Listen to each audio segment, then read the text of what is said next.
Hey guys, welcome back to the CJ Pony Parts YouTube channel, and today we're installing the Steeda Drop-In Air Filter Kit. Is that good?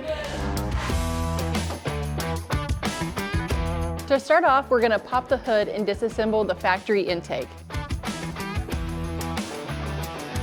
Now this install is actually really difficult and it's gonna take a few hours to do, so buckle up.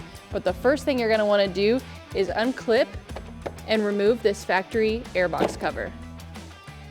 Now we're gonna remove the factory air filter, and that is an 8mm bolt or a flathead screwdriver.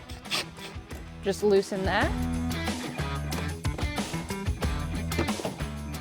To put the new filter on, you'll kind of just hug it over and it pops right on. I like to get it nice and snug, and then I finish it off with a screwdriver.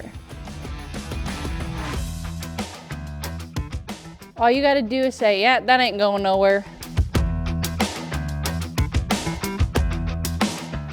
And there you have it for the installation. Like I said, it was super long, super painful. It took us about 4 hours. It's dinner time. I mean, it's been a really long day.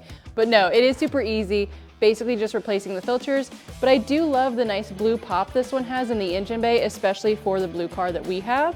I think it just sticks out. Even if it is covered, it's a nice little secret treat. But thanks for watching this install, and if you want more information, you can find it at cjponyparts.com.